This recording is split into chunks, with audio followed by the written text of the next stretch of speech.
अडानी का रेत का महल भरभरा कर गिर चुका है और अडानी के कागज की नाव डूब चुकी है। जो दिखावा किया जा रहा था अडानी की तरफ से, सब कुछ छलावा था। जानते हैं, सबसे बड़ी खबर आ रही है, कहा जा रहा है कि अडानी टॉप 10 की रेस से भी बाहर हो गए हैं। आपको याद होगा, हिंडनबर्ग की रिपोर्ट से पहले अडानी की टॉप 10 में जो रैंकिंग थी, तीसरी हुआ करती थी, यानी दुनिया के वो सबसे तीसरे अमीर व्यक्ति हुआ करते थे। लेकिन हिंडनबर्ग की रिपोर्ट से हड़कंप मचा हुआ है और अब उनकी रैंकिंग गिरकर बहुत नीचे चली गई है, यानी टॉप 10 से भी नीचे चली गई है। अब आप सोचिए, हिंडनबर्ग की रिपोर्ट पर लगातार सवाल खड़े किए जा रहे हैं। अडानी की तरफ से, उनकी कंपनी की तरफ से मानने को कोई तैयार नहीं है कि ये रिपोर्ट, इस पर सवाल खड़े किए जा रहे हैं। कहा जा रहा है ये रिपोर्ट फर्जी है। और जानते हैं, जब से ये रिपोर्ट आई है, 106 पेज की ये रिपोर्ट जब से आई है, पूरी दुनिया में भूचाल आया हुआ है।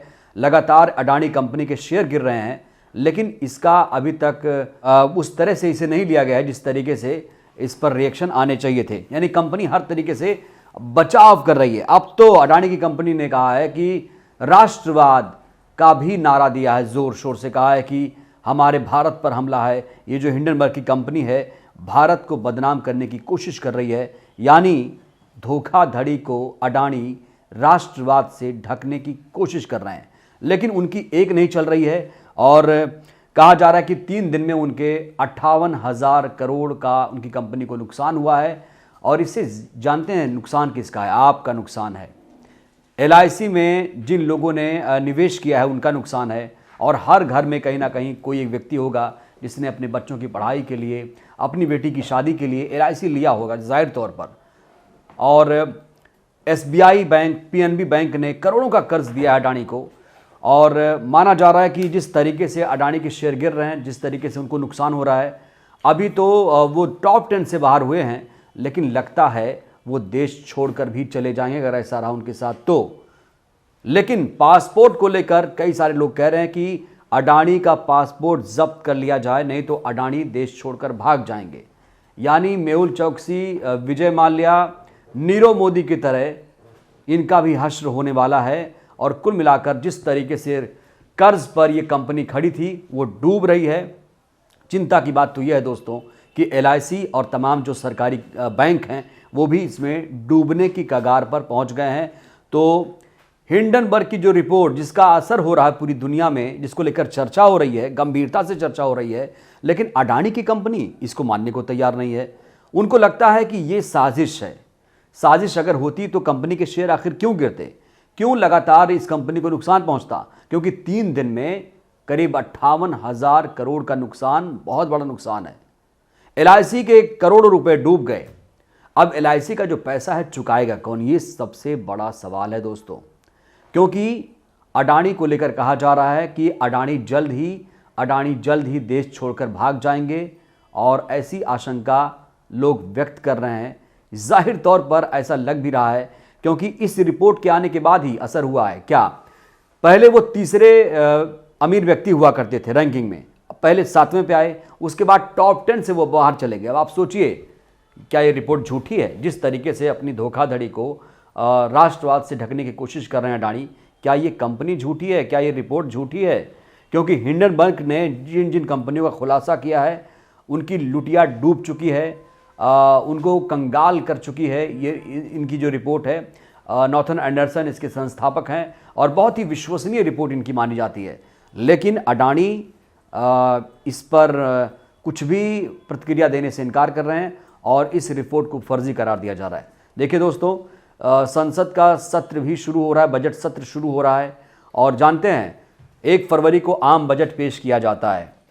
अब विपक्ष जो है वो चाहता है कि हिंडनबर्ग की रिपोर्ट पर भी संसद में चर्चा हो, चीन पर भी चर्चा हो, लेकिन सरकार कह रही है कि ना तो इस रिपोर्ट पर चर्चा होगी, ना तो चीन के मुद्दे पर चर्चा होगी, ना तो बेरोजगारी पर चर्चा होगी, ना तो महंगाई पर चर्चा होगी। चर्चा होगी नहीं। अब सोचिए, संसद जिसे लोकतंत्र का मंदिर कहते हैं, उसमें मुद्दों पर चर्चा नहीं होगी, कोई सवाल नहीं पूछेगा, तो उस नई संसद का क्या होगा जिसको करोड़ों रुपए निवेश करके बनाया गया है? आप सोचिए, नई संसद का वजूद क्या रहेगा अगर संसद का अस्तित्व ही खतरे में आ जाए तो? क्योंकि विपक्ष इसमें सवाल नहीं पूछ पा रहा है। राहुल गांधी कहते हैं कि हमें संसद में बोलने नहीं दिया जा रहा है, विपक्ष के किसी सवालों का जवाब नहीं मिल रहा है। तो इसीलिए लगातार सवाल खड़े हो रहे हैं कि आखिर नई संसद का अस्तित्व क्या है। क्या अडानी के खिलाफ जो रिपोर्ट आई है क्या उस पर चर्चा नहीं होनी चाहिए? पूरे देश को जानना चाहिए, क्योंकि पूरे देश का पैसा इसमें लगा हुआ है। ये जनता की गाढ़ी कमाई है जो LIC में लगी है, SBI में, PNB में लोगों ने अपना पैसा जमा किया हुआ है। अगर ये बैंक डूब रहे हैं, LIC डूब रही है, तो जाहिर से तौर पर आम जनता को इसका बहुत बड़ा नुकसान है और इस पर चर्चा होनी चाहिए, गंभीरता से चर्चा होनी चाहिए। सेबी को इसमें कार्रवाई करनी चाहिए, सरकार को इसमें कार्रवाई करनी चाहिए। अगर कोई देश के खिलाफ काम कर रहा है और उसे राष्ट्रवाद के साथ ढकने की कोशिश कर रहा है तो ये बहुत बड़ा गुनाह है, बहुत बड़ा अपराध है। और मैं ऐसे ही नहीं कह रहा हूँ, क्योंकि कई अपराधी ऐसा कर चुके हैं। नामों की फहरिस्त बहुत लंबी है। आपकी ज़ुबान पर 3 नाम तो हमेशा होंगे, मेहुल चौकसी, विजय माल्या, नीरव मोदी, जो अब देश छोड़कर भाग चुके हैं।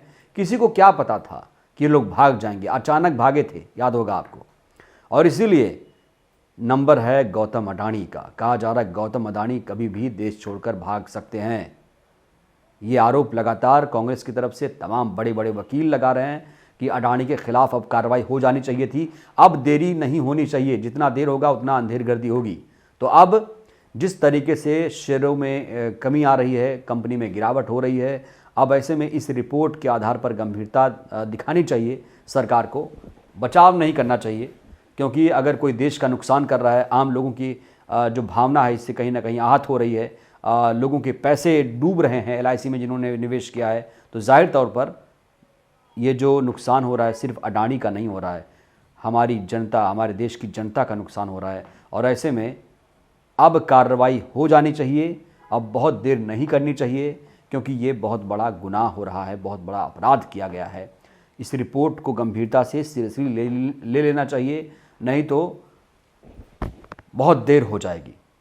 तो आप क्या सोचते हैं? जिस तरीके से अडानी टॉप 10 की रेस से बाहर हो गए हैं, क्या आप देश छोड़कर भी फरार हो जाएंगे?